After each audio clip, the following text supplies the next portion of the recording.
इन सबके बीच सबसे हैरान करने वाला रवैया प्रेसिडेंट ट्रंप का है।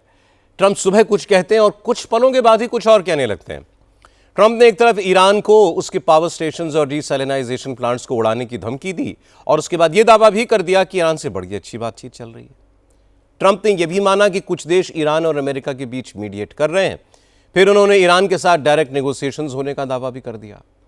अब किसी को समझ नहीं आता कि ट्रंप की किस बात का यकीन करें, क्योंकि ट्रंप ने यह भी कहा है कि ईरान ने उन्हें तेल के 10 टैंकर्स गिफ्ट दिए थे। अब वो कह रहे हैं उसने 20 और टैंकर्स तोहफे में दिए हैं। We've had very good negotiations today with Iran, getting a lot of the things that they should have given us a long time ago. We'll see how it works out, but they're very good, moving along very nicely. They came back on the 15-point plan. They gave us most of the points. Why wouldn't they? And we are negotiating with them directly and indirectly. We have emissaries, but we also are dealing directly. And as you know, they've agreed to send 8 boats 2 days ago, and then they added another 2, so it was 10 boats. And now today they gave us as a tribute, I don't know, I can't define it exactly, but they gave us, I think out of a sign of respect, 20 boats of oil, big boats of oil, going through the Hormuz Strait. And that's taking place starting tomorrow morning, over the next couple of days, a lot of boats. And I would only say that we're doing extremely well in that negotiation, but you never know with Iran. Donald Trump अपने special plane में पत्रकारों से बात कर रहे थे। उन्होंने बताया कि ईरान के साथ बातचीत बहुत अच्छी चल रही है। ईरान ने अमेरिका के 15 पॉइंट्स के सीज फायर प्लान का जवाब पॉजिटिवली दिया है। इसलिए ऑयल टैंकर्स की संख्या भी बढ़ाकर ईरान ने दुगनी कर दी है। इसलिए उनको लगता है कि ईरान के साथ सीज फायर की बातचीत बहुत अच्छी हो रही है और इसके नतीजे भी दिखाई देने चाहिए। एक तरफ ट्रंप शांति का संदेश दे रहे हैं, दूसरी तरफ अमेरिका और इजरायल ईरान पर लगातार हमले कर रहे हैं। आज इजरायल और अमेरिका के फाइटर जेट्स ने ईरान की राजधानी तेहरान के अलावा करज, यज्द, बुशहर और मशहद शहरों पर बमबारी की। ईरान ने आरोप लगाया है कि अमेरिका और इजरायल ने तेहरान में रिहायशी इमारतों पर बॉम्बिंग की। ईरान की साइंस एंड टेक्नोलॉजी यूनिवर्सिटी पर हमला किया, जिसमें कई स्टूडेंट्स और प्रोफेसर मारे गए। इजरायल ने खोनाब में ईरान के हैवी वाटर न्यूक्लियर स्टेशन पर भी बमबारी की। ईरान के मुताबिक इजरायल और अमेरिका ने तेहरान और दूसरे शहरों में पावर सप्लाई को भी टारगेट किया, जिससे तेहरान समेत कई शहरों में बिजली गायब हो गई है।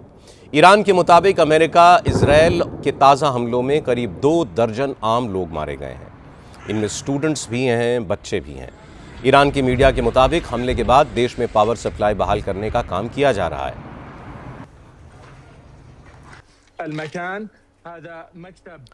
हवाई हमले के साथ साथ अमेरिका ईरान के खिलाफ ग्राउंड ऑफेंसिव की भी तैयारी कर रहा है। अमेरिका के लगभग 2500 मरीन्स, 3000 सेलर्स और 1000 पैराट्रूपर्स मिडिल ईस्ट पहुंच चुके हैं। अमेरिका के 2 नए वॉरशिप्स भी मिडिल ईस्ट में ईरान के करीब आ गए हैं। आशंका है कि अगले कुछ दिनों में अमेरिकी सेना ईरान के खर्ग, के शाम और हॉर्मुज द्वीपों पर जमीनी हमला कर सकती है। इसके लिए ईरान में अमेरिकी पैराट्रूपर्स उतर सकते हैं। ट्रंप ने आज फिर दोहराया कि वो खार्ग द्वीप को तबाह करके वहां पर अपनी सेना तैनात कर सकते हैं, क्योंकि खार्ग द्वीप से ईरान के 90% क्रूड का सप्लाई होता है। इसलिए यह चर्चा है कि अमेरिकी सेना खार्ग पर कब्जा करने की कोशिश कर सकती है। हालांकि ईरान ने भी कहा है कि उसके सैनिक अमेरिकी सैनिकों का इंतजार कर रहे हैं। ईरानी पार्लियामेंट के स्पीकर मोहम्मद बाघेर गालिबाफ ने कहा कि अगर अमेरिकी सैनिकों ने ईरान में कदम रखा तो वो वापस नहीं लौटेंगे, उन्हें ईरान में ही दफनाया जाएगा। हालांकि जब प्रेसिडेंट ट्रंप से ग्राउंड ऑपरेशन के बारे में पूछा गया तो उन्होंने सिर्फ इतना कहा कि यह ऑप्शन भी खुला हुआ है। It was a big day. They've destroyed a lot of additional targets today. Are you considering still putting boots on the ground, and would you do that without going to Congress? I just have lots of alternatives. We have tremendous numbers of ships over there. We don't need them all because of, the power. Look, I would say we're just like we're ahead of schedule on the ballroom. In a much bigger way, we're ahead of schedule with Iran. We're weeks ahead of schedule. If you would have said that in 3 days we were going to knock out 158 ships, their entire Navy, which we did, we knocked out their entire Air Force. We knocked out most of their missiles. That's why you see missile attacks, but they're down to, they're sputtering. Donald Trump media को बता रहे थे कि आज America और Israel ने Iran में कई बड़े टारगेट्स पर मिसाइल और बमों से हमले किए हैं और उन्हें तबाह कर दिया है। जब उनसे सवाल किया गया कि क्या वो ईरान में सेना उतार सकते हैं, तो ट्रंप ने जवाब दिया कि उनके पास ये ऑप्शन भी खुला हुआ है। मिडिल ईस्ट में अमेरिका के कई बड़े जंगी जहाज तैनात हैं और चूंकि ईरान की पूरी नेवी तबाह हो चुकी है, एयरफोर्स बर्बाद हो चुकी है, तो फिलहाल उन्हें ग्राउंड फोर्स उतारने की ज़रूरत नहीं लगती है। लेकिन ईरान पर अमेरिका की धमकियों का कोई असर हो नहीं रहा है। आज ईरान ने इजराइल, यूएई, सऊदी अरब, बहरीन और कुवैत पर भीषण हमले किए। ईरान ने हाइफा में इजराइल की सबसे बड़ी रिफाइनरी को फिर से निशाना बनाया। ईरान के मिसाइल अटैक की वजह से हाइफा की रिफाइनरी में भीषण आग लग गई। रिफाइनरी के अलावा ईरान ने इजराइल के बीर शेबा में हथियार की कंपनी रफाइल एडवांस डिफेंस की फैक्ट्री पर मिसाइलों की बरसात कर दी, जिससे हथियारों का एक कारखाना तबाह हो गया। रफाइल कंपनी ही इजराइल के एयर डिफेंस सिस्टम, आयरन डोम और डेविड स्लिंग को बनाती है। इसके अलावा रफाइल ही इजराइल की स्पाइक मिसाइल का भी प्रोडक्शन करती है। ईरान ने बीरशेबा में रमात खुबाब कॉम्प्लेक्स में इजराइल की हथियारों की एक और फैक्ट्री को भी मिसाइल से तबाह कर दिया। जब इजराइल की फायर ब्रिगेड की टीम आग बुझाने उस कारखाने तक पहुंची, तभी एक और मिसाइल आ गिरी। आज ईरान ने इजराइल पर कुल मिलाकर 27 मिसाइलों से हमला किया।